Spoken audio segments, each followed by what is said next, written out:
Hi, everyone. We're going to get started in just a moment. If you could introduce yourselves in the chat, tell us who you are, what you teach, and what you hope to learn from today's webinar. In the chat, remember to select all hosts and panelists in the to field. And we'll go ahead and get started. Awesome, great. So my name is Melissa Tui, and I am the Director of Education here at Ozobot. I am a former teacher. I taught first grade and kindergarten, and also founded a coding, engineering, and design thinking program at a charter school in South LA. And when I'm not at Ozobot, I am at UCLA, where I am researching, pursuing my doctoral degree and researching computer science implementation in elementary school classrooms. And I'll pass it to Diego, who's co-hosting with me today.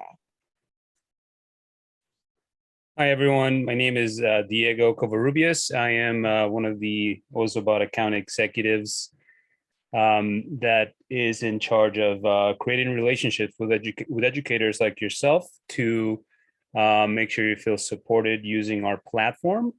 I moved to this role from Apple. I used to work for Apple, so I just wanted to be part of more of a grassroots educational or a technology company. And I found Ozobot and fell in love with it. So here I am. Awesome, thanks, Diego. So what we're going to do today is we'll go through some housekeeping items. Diego's going to walk you through an introduction to Ozobot and give you a 2 ways to code demo. I'll be talking about our video lessons and curriculum offerings, and then we'll talk about the Ozobot hybrid program and end with Q&A. So if you have any questions throughout today's webinar, feel free to use that Q&A function in Zoom. Type your questions in. We also have Crystal, who's part of our team at Ozobot, in the background monitoring the chat and the Q&A, and we'll make sure that we answer all of your questions either in the chat or circle back at the end. So a few of our housekeeping items. You as a viewer, your camera and your microphone is off. We'd love for you to join in that conversation. So again, Q&A is there if you'd like it, but feel free to use that chat to start a discussion and connect with others. You can select everyone under the to field so that everybody can see your messages. Also, if you opt in for updates, this recording of this webinar and the slide deck will be available through email if you opt in for updates. It'll also be on our YouTube and webinar page. So we're going to jump right in. We'd love to know who is in the audience this evening. We're going to launch our polls. So we'd love to know how familiar everyone is with Ozobot. I'll give everybody about 30 seconds to answer the first question.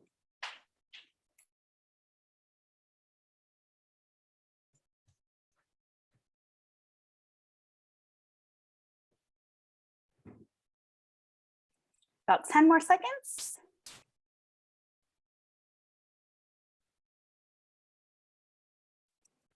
All right, it looks like we're all over the spectrum. We have some people that are new to Ozobot and some that are currently using Ozobots in the classroom. And we have really helpful information for everyone today.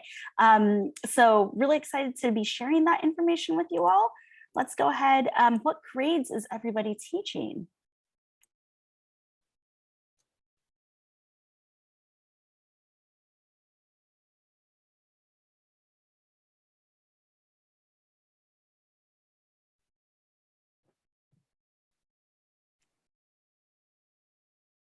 All right, and it looks like most of us are in the K-8 space or in high school, so that's really helpful to know. And lastly, we'd love to know what subjects you're most interested using Ozobots with. So go ahead and check all that apply.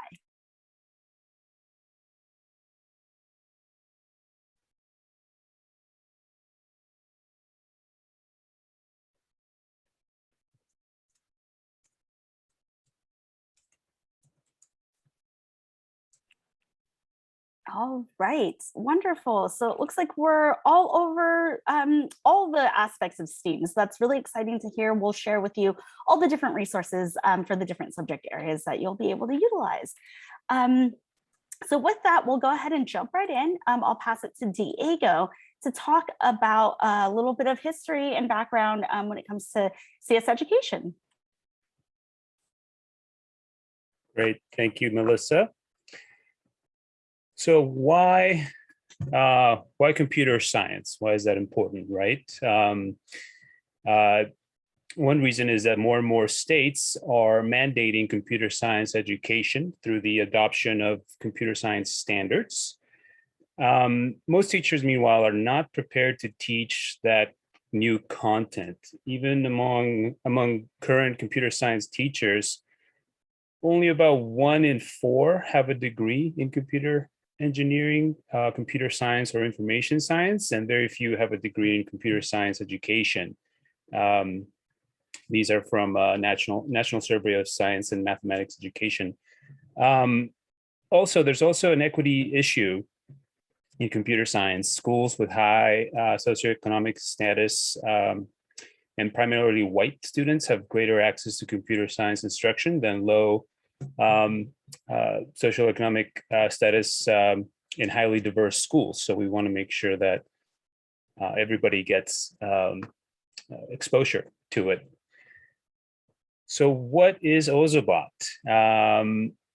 We are a platform that makes computer science education hands-on and easy for all educators.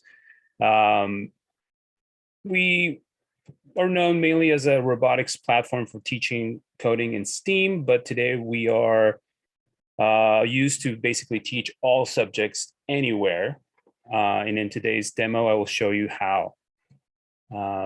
Our platform provides one solution for all students, and we're trusted in over 30,000 K-12 schools. We offer hands-on engagement. As a matter of fact, 95% of our users report increased student engagement thanks to our uniquely hands-on robotic solution. And also we offer interdisciplinary learning. Again, our users, about 74% of them, teach core subjects like math and ELA using Ozobots.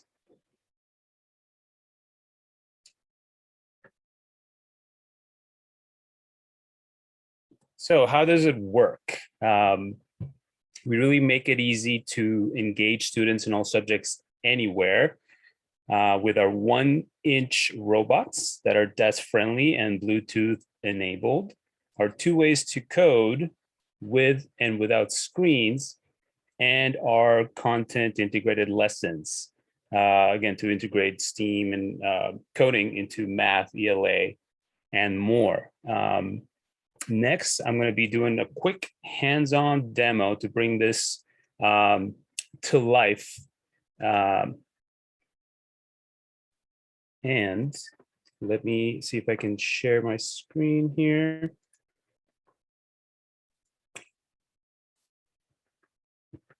We'll get an overhead camera going. Sorry about that.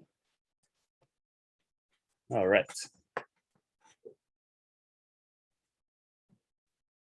So everybody can see my my overhead camera, hopefully. This is a little introduction to color coding, which basically uses regular markers and paper to bring a new way to code, very fun and introductory way to do it, but also very important, is very hands-on. So as you can see, we have this activity sheet already printed out. It has some lines already on it. And up here in the top left corner, we have what we call color codes, which are just sequences of colors that a student can basically draw in the middle of these black lines to tell the robot to perform a different command. In this case, it would be a directional command. So the options that we have are go straight, go left, and go right. These are going to help us solve this little brain teaser here. I'm going to ask Melissa to choose one of the STEAM subject bubbles that we have here on the right-hand side to help our Ozobot get to.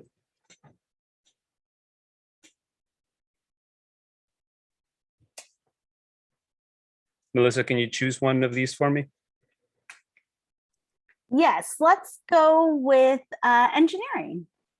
Engineering. Okay, engineering is right here. So we have to tell the robot which direction to go at this intersection and then this intersection. If we don't do that, the robot is designed to basically choose randomly which direction to go. That's why these color code directional codes are important.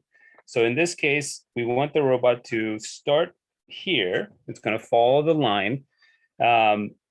But it's going to basically get to the intersection and we have to tell it, okay, don't go straight, make a left. And to do that, we just draw the go left color code, which is a green, black, and red sequence of colors that the robot will then interpret as a command to make a left-hand turn. After it makes a left-hand turn, it's going to go up this line around this corner. It doesn't have to make a decision here. It's just going to keep following the line. And now we have to let it know which direction to go at this intersection. There's three options here. You can either go left, go straight, or go right. Since Melissa chose engineering, we wanted to go right. So it ends up in this space there. And that code is blue, red, and green.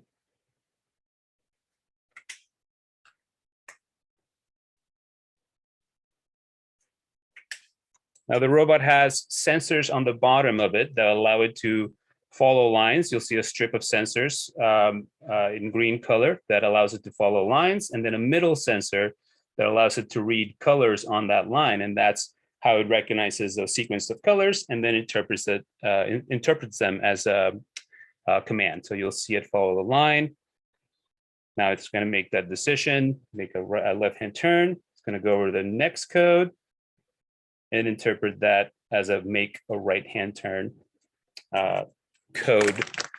So with just markers and paper, it really allows students to start coding completely screen-free by drawing lines and sequences of colors. It builds creative confidence, teaches basic coding concepts like cause and effect, and debugging. So if there's an error in the code and the robot doesn't react the way they expect it to, they can go back to it and debug their color code. So there's an entire language of color codes. I only showed you 3 of them here, but there's about 30 of them, and they govern anything from directions to speed, to counters, to cool moves. It's really deep, but again, very hands-on, and a great option for screen-free coding, especially nowadays where everything, especially last year, was all through digital solutions and screens. So the next example I'll show you, and I'm going to share my screen, is going to be Ozobot Blockly. So let me go ahead and share that here.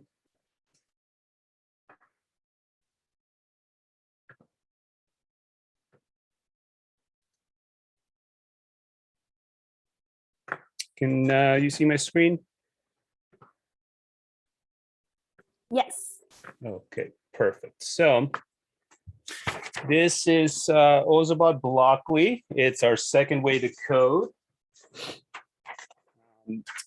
It might look familiar to some of you. It's similar to MIT Scratch, or code.org uses this method of coding. It is block programming. Basically, these blocks that you see in my editing screen all represent a command that the robot will then follow, kind of like a paragraph from top to bottom. It'll do all these things in order. This specific code that I have here will help us solve for this activity sheet that I switched in my overhead camera, which I'll go back to. A couple of things about Ozobot Blockly is that it's device agnostic. So I know that several schools use Chromebook, but some school might use Dell computers. Some others might use Mac, Apple computers. It works on any of those devices. It's web web enabled. So you basically just have to go to this website to access it. It's also offers these 5 discrete levels that you see here on the top left, starting with level 1, which is pre-reader. So again, this is really helpful for the littles to do some Blockly programming as early as possible, because all of these blocks in level 1 are picture-based, so no words and limited options. So, they don't get too overwhelmed by that. But it goes along to beginner, which adds some words to the blocks and more options and more concepts such as loops. Level 3 adds even more concepts, computer science concepts like logic. So conditional statements are added here. Line navigation commands are added here. Level 4 adds math, variables, and functions as your computer science concepts.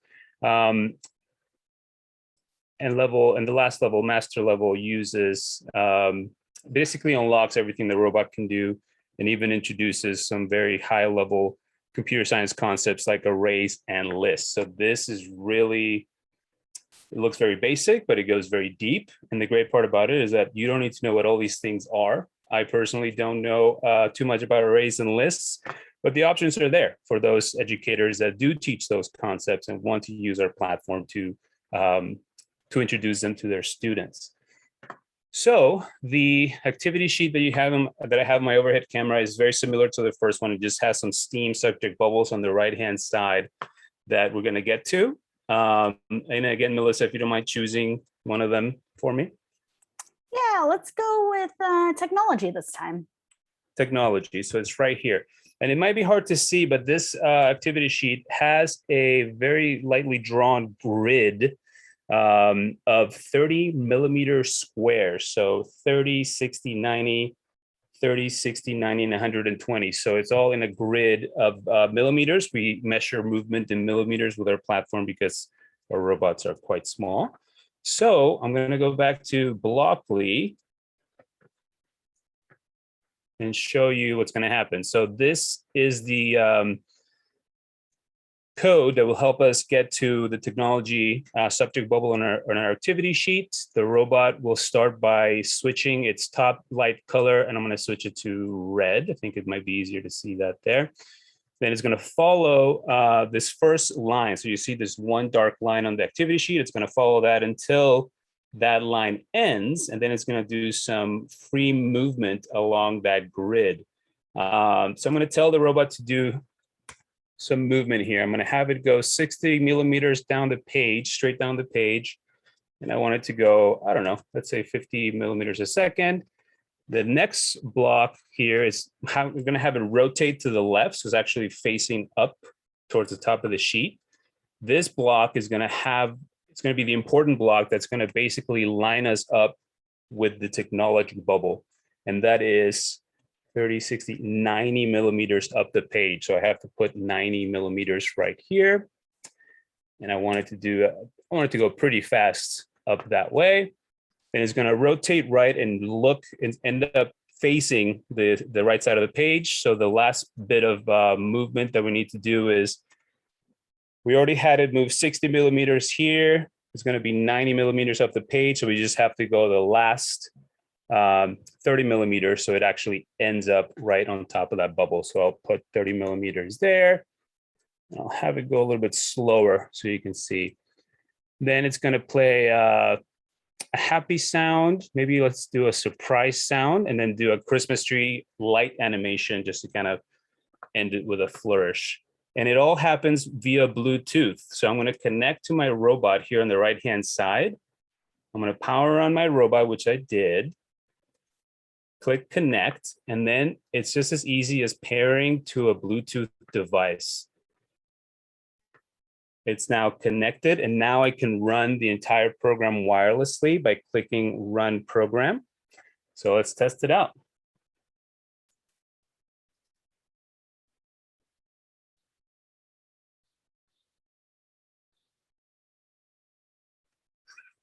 And there it goes.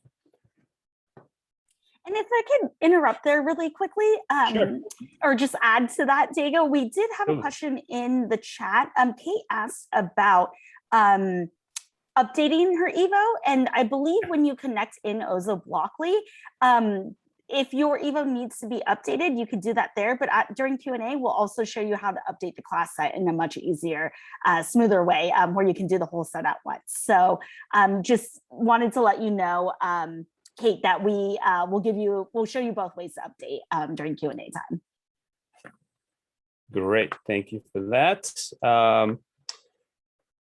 So where were we? So back to the slide deck, if you don't mind, Melissa.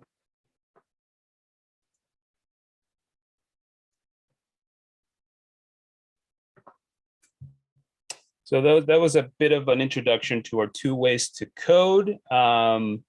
These 2 ways to code offer really great flexibility to our platform.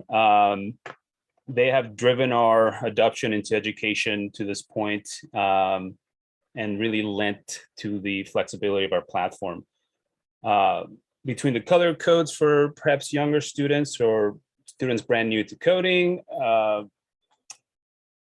and the skill levels in OzoBlockly, we really can span from K to 12 very easily.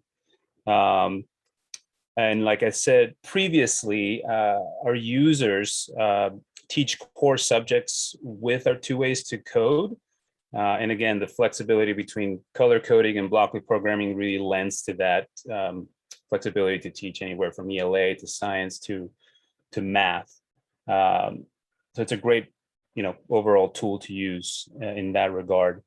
And it also lends to all learning styles. We actually have a big base of our users that use our robots to teach students with behavioral issues, special needs.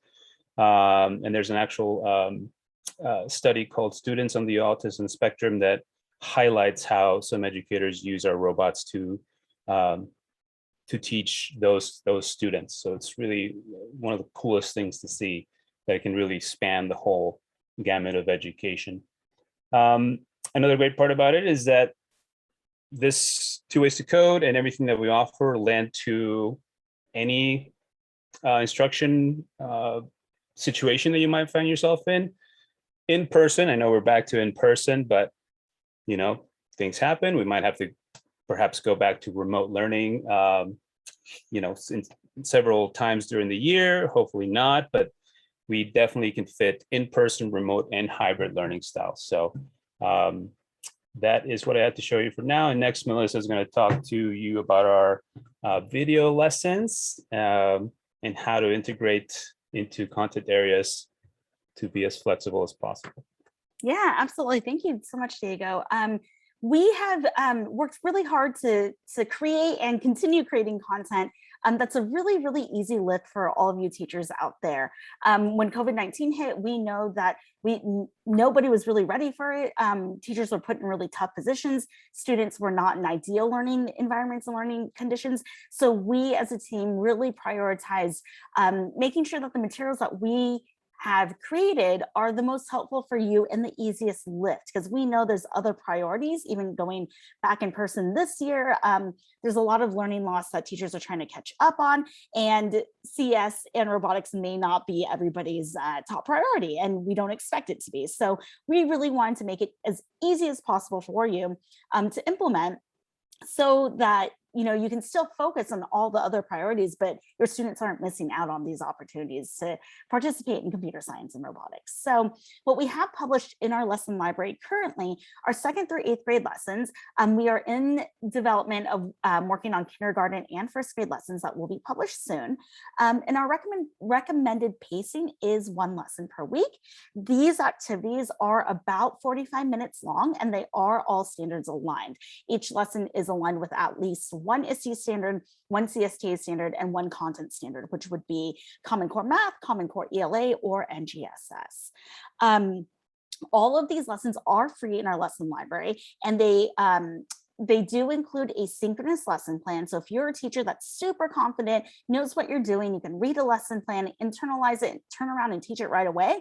there's that lesson plan for you. There's also a student-facing instructional video. If maybe you've never taught coding before, you're really nervous, you're not really sure how to roll things out, you can use that instructional video to help guide your instruction.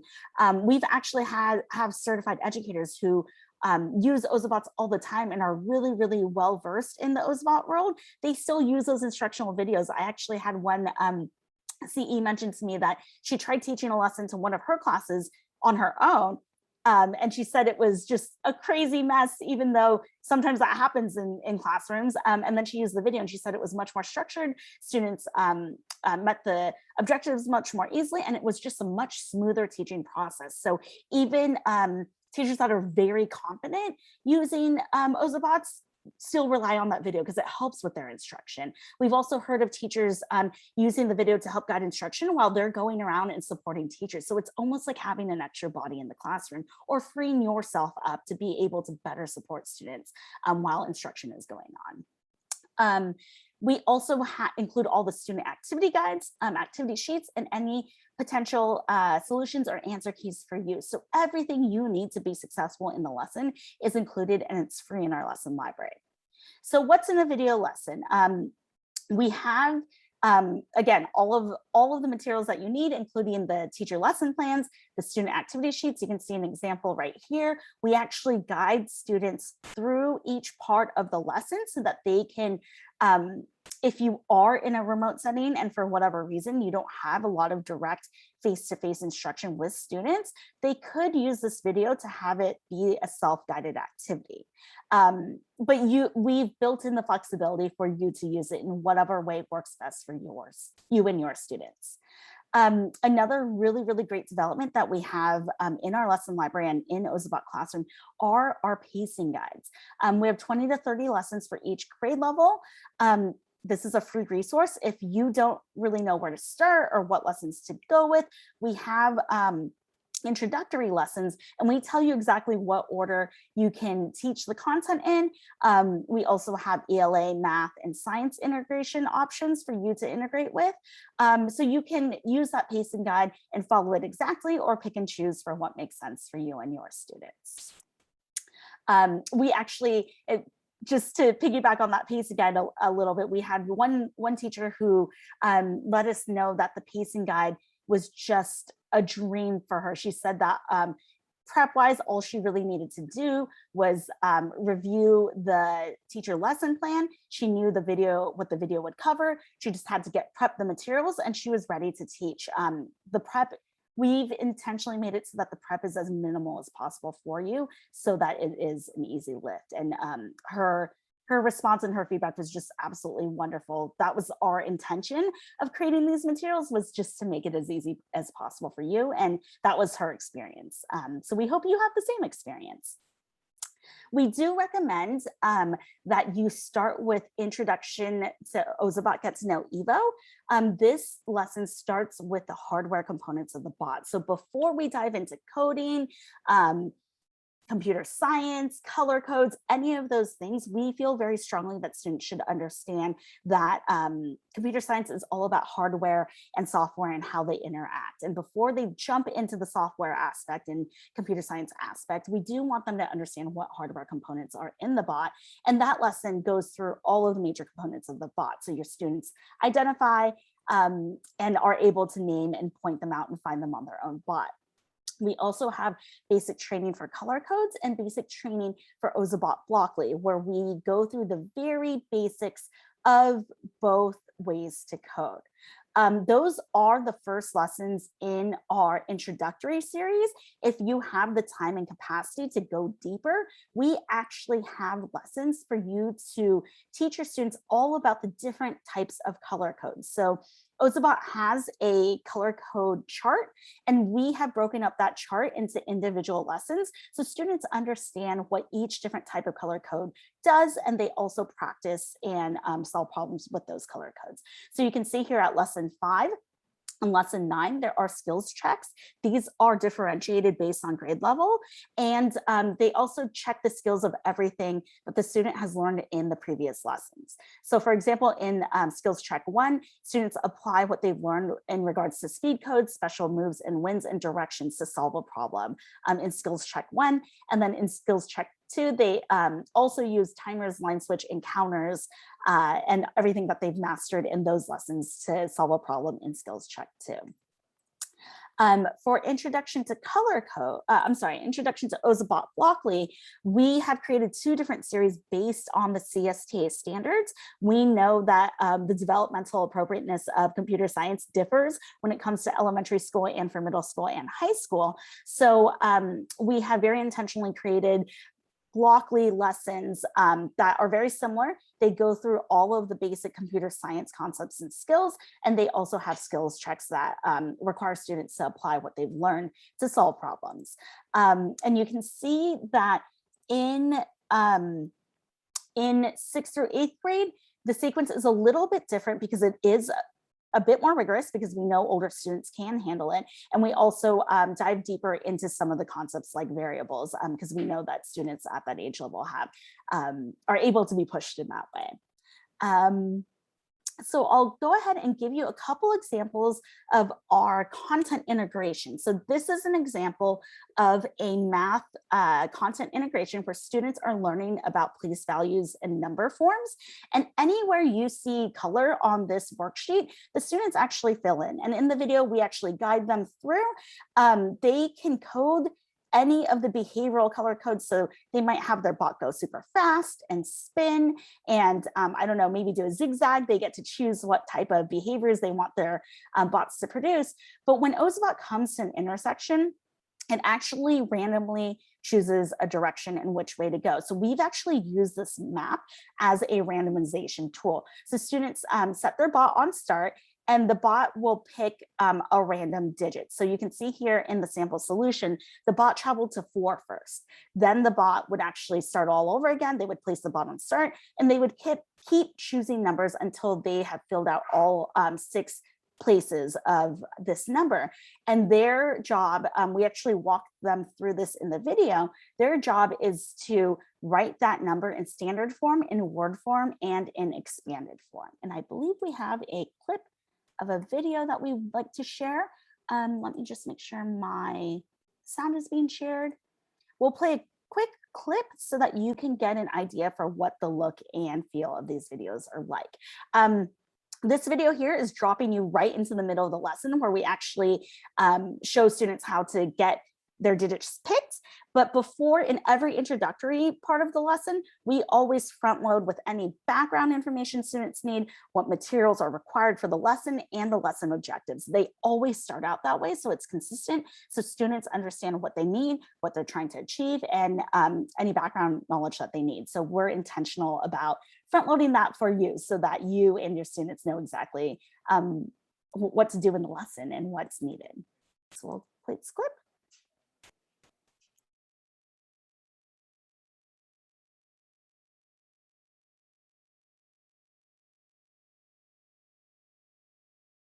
Ozobot is ready to make a 6-digit number. Are you? We'll place our bot on start. Then we'll watch as it follows the pathway until it gets to a digit. Once it reaches a digit, we will write this digit in the hundreds place under standard form. My bot made it to the number 1. In the first place here, I will write 1. Then we'll repeat this 5 times to program Ozobot to move from start to complete my decimal number. My second number is 0.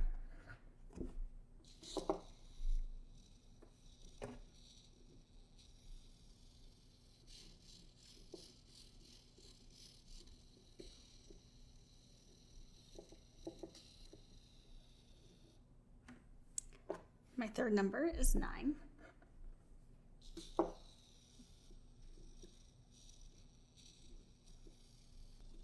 Since it's truly random, your bot might choose the same number multiple times.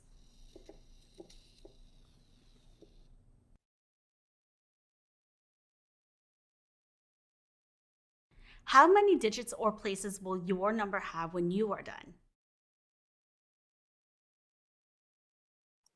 So you can see each chapter, we've broken each video up into very short digestible chapters. So students can follow along. They can take each piece of the lesson, follow along without feeling overwhelmed or feeling like they've been given too much information at once. Let's go ahead and move. We'll also, in this slide deck, you can go back and view the next chapter of the video as well, where we actually walk them through writing the different number forms and place values. But these videos are also on in the lesson library for you to check out.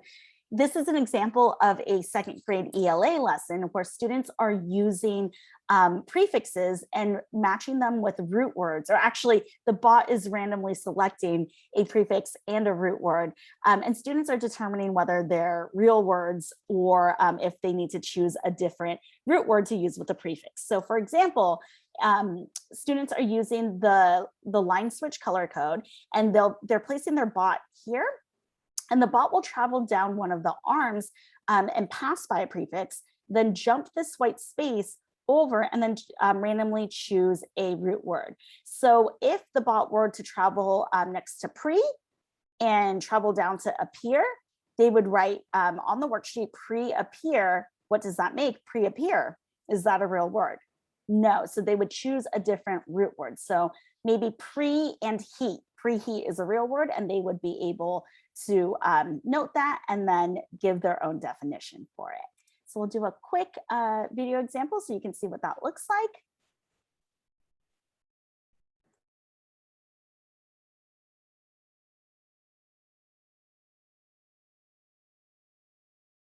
Let's place Ozobot on start on the prefix chooser, and it will randomly turn down one of the prefix rows. My Ozobot chose the prefix pre. The Ozobot jumped across the empty space because of the line switch code and headed over to the root word chooser. My Ozobot chose the root word able. On my prefix activity sheet, I will write pre plus able. When I put these two words together, I get the word pre-able. I'll write that on the next line after the equal sign. So again, you can see how bite-sized these... Can you place your bot on start and choose a prefix and a root word? How bite-sized they are, we don't give them too much information so that they can follow along. We also have a call to action at the end of each chapter so they know exactly what to do. Again, there's another clip for you if you'd like to go back and visit that and view it. But we'll go ahead and move on to other content integration. We have STEAM lessons, SEL lessons, and the holidays are coming up. So we just wanted to make you all aware that, for example, for Thanksgiving, we do have a gratitude party map activity that you can do with your students. Where students actually make these different nets and list different things they're grateful for and have their bot travel to a gratitude party. And so there's those examples of videos that you can go back and revisit. We also have other holidays. We really value student diversity and student backgrounds and student culture here at Ozobot. So we really wanted to be intentional about having students see themselves in what they're learning. So check us out for any holiday lessons. If you have any suggestion for holiday lessons, please let us know. We're always adding and creating more content. But all of these can be found in the lesson library as well.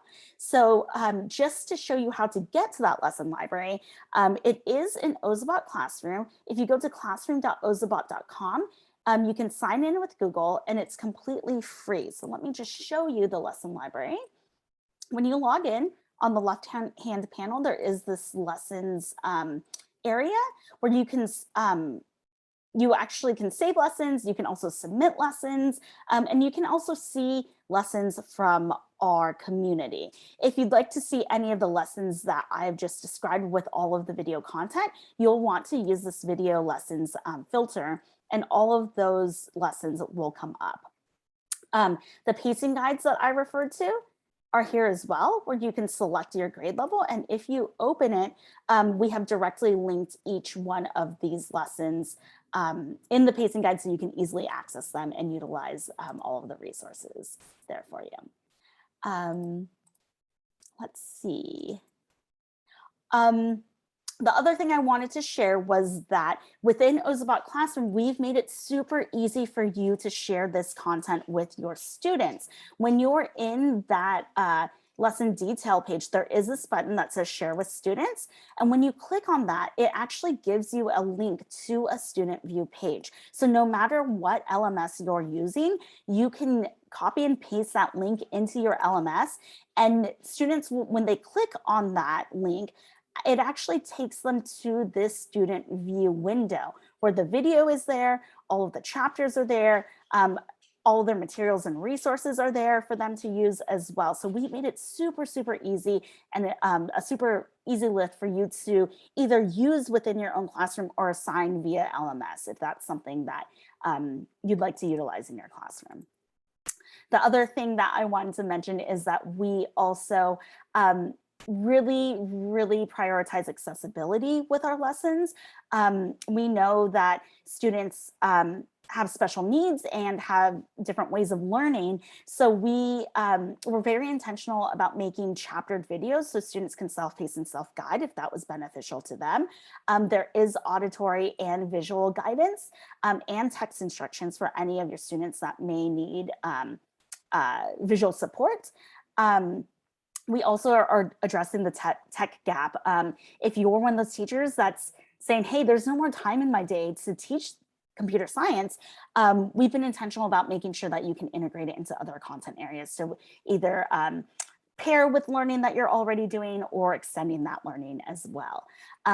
These lessons can be used by any grade level and at any skill level, teachers included. If you are not confident in your computer science teaching practices, this still works for you. We help you, we hold your hand and we guide you through this.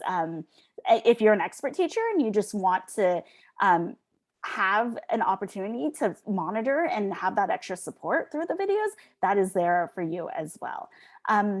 We also have made sure to support students with color vision deficiency in that all of our resources are labeled with the different colors so that all students can access the color codes as well. So with that, I'll pass it to Diego to talk about the hybrid program. Great, thank you so much. Yeah, this is just a quick rundown of a new offering that we have. If you're familiar with us, you've probably seen us more in the configuration of a classroom set, which we still have available, but we also have a hybrid program, which is one of our newer offerings that help take advantage of all the features we just showed you. And it really addresses a lot of the COVID-19 related learning loss. It's also eligible for American Rescue Plan funds. So if funding is a concern, it is definitely worth taking a look into this option. You can always reach out to us directly and we'll get you the right help. You can also request a quote or book a demo at ozobot.com to go over the details of the program. But basically how it works is that instead of a classroom set, which is still a fantastic solution, the hybrid program comes packaged in these individual student care kits. I don't know if maybe I can you guys see my camera? Okay, perfect. So these individual student care kits have everything a student will need, a robot, markers, a charging cable, and some activity sheets in this hard case, which is fantastic for, for in-person learning. But now since, space is going to be, at a premium and students will have to be a certain amount of spacing apart or working in pods, this is a great solution to just have in those pods, or even perhaps in a sharing situation, if you can do 2 students per pod, whatever the case may be. This is just another great way for you to have them all in one place.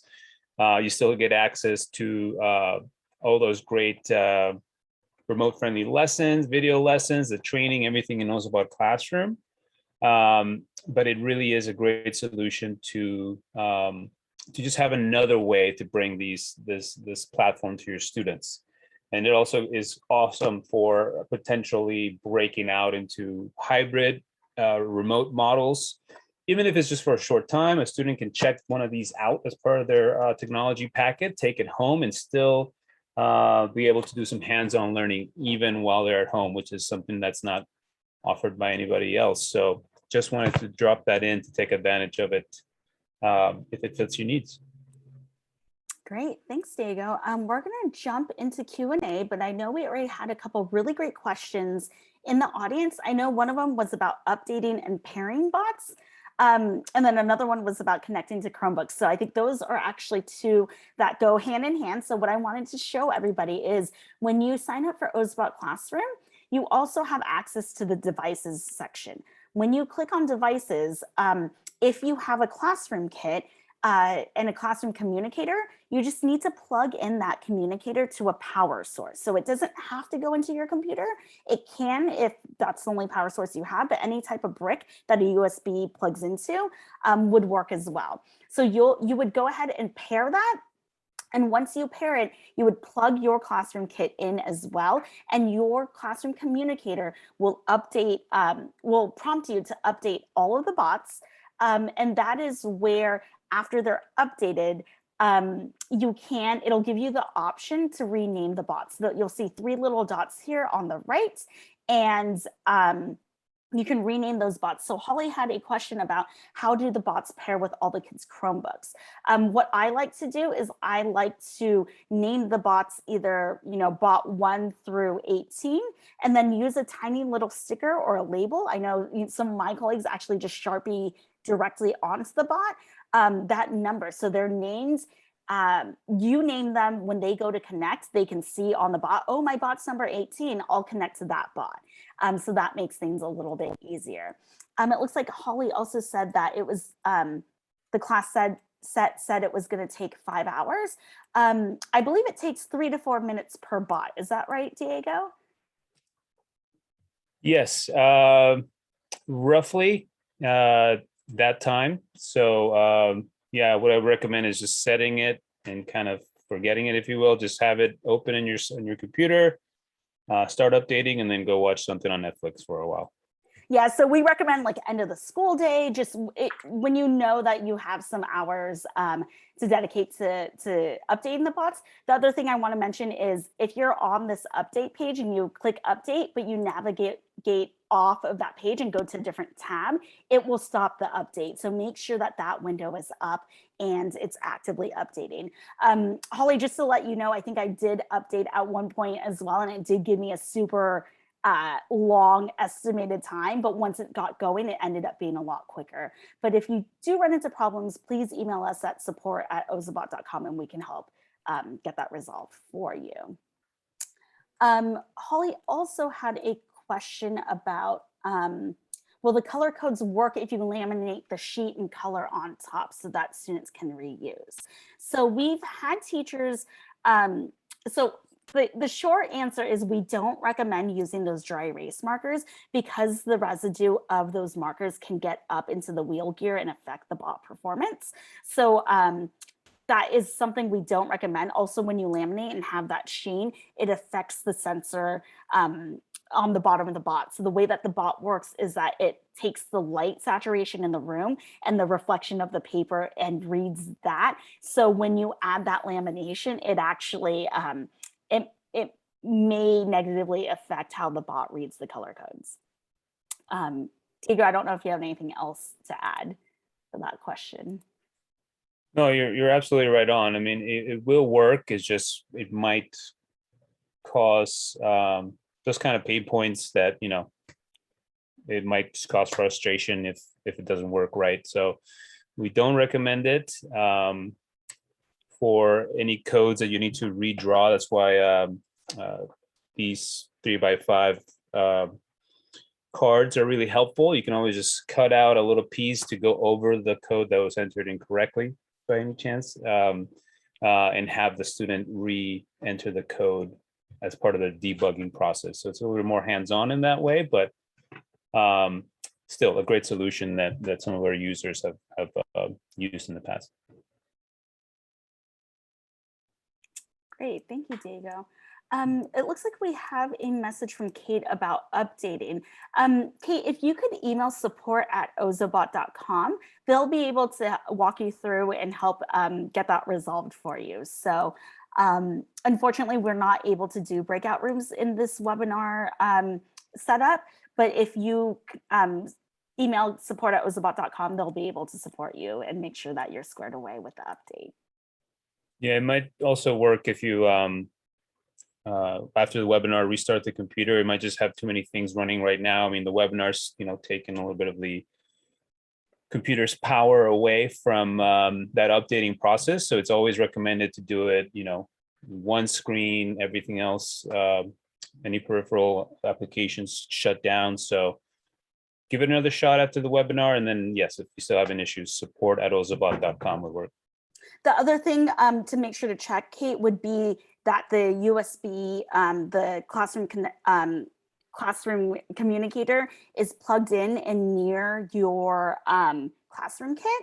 So as close as you can be, maybe they're plugged into the same power source and your computer is near that as well. It could be just a distance and connectivity type of issue. If you're across the room, that might be playing into it a little bit. So I'd recommend that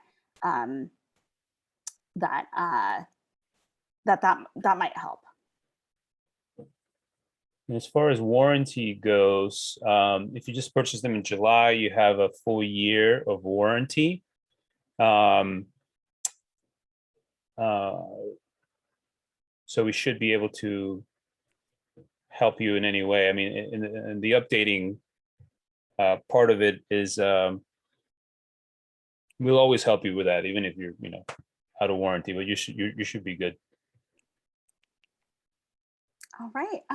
Crystal, do you know if there were any other questions that came through the chat or through Q&A? I think we're squared away.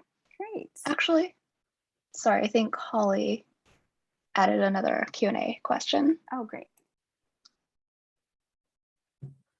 Oh, it's about iPad versus Chromebook. The app, the Ozobot app, we don't necessarily recommend for educational purposes because it was created mostly for consumer use.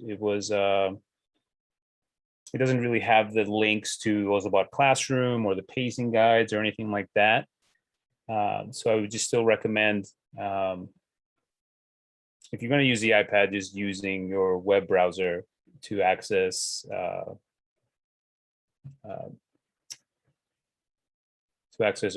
online content.